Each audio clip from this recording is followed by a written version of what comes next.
समान नागरिक संहिता कानून को लेकर के मुस्लिम समाज के लोग क्या मानते हैं, इस पर बात करने के लिए मंसूरी समाज के नेता सलाउद्दीन मंसूरी जी हमारे साथ हैं। सर, ये बताइए मुस्लिम समाज क्या मान रहा है जिस तरह से केंद्र सरकार ने लोगों से कॉमन सिविल कोड पर राय मांगी है और माना यह जा रहा है 2024 से पहले सरकार समान नागरिक संहिता कानून जो है वो लागू कर देगी, तो आपको इसको किस तरह से देख रहे हैं? देखिए, ये सामान्य नागरिक कानून जो है ये इस वक्त चुनावी मुद्दा है। 2024 का चुनाव करीब है, चुनावी मुद्दा है।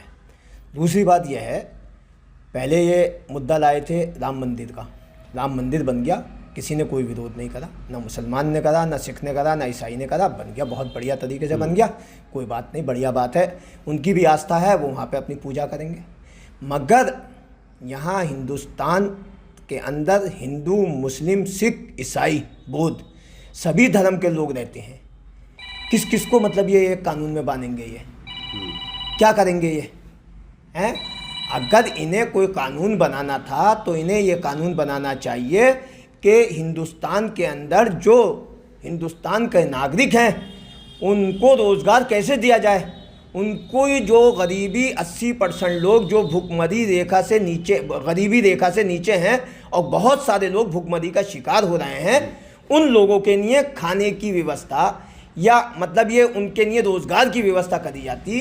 तो क्या मतलब मुस्लिम समाज इसको लेकर के चिंतित है कि इस तरह का जो कानून आ रहा है जिसमें बहु विवाह नहीं कर सकते, यानी कि एक से ज़्यादा शादी नहीं कर सकेंगे, जो शादी की उम्र होगी वो फिक्स होगी, तलाक के जो मामले हैं वो एक जैसे होंगे, तो क्या इसको लेकर के मुस्लिम समाज में कोई चिंता है? नहीं, देखिए, चिंता का विषय है। हमारा भी मज़हब है और हमारी शरीयत है। शरीयत के अंदर हमारी हुक्म है कि एक शादी के साथ दूसरी शादी भी कर सकता है आदमी, तीसरी शादी भी कर सकता है।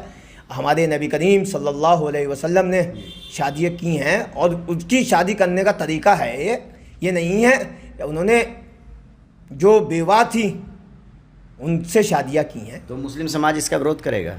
विरोध क्या, विरोध करके भी कुछ नहीं होगा इस सरकार के सामने, विरोध करके भी कुछ नहीं होगा इस सरकार के सामने। विरोध करने का क्या वो होगा?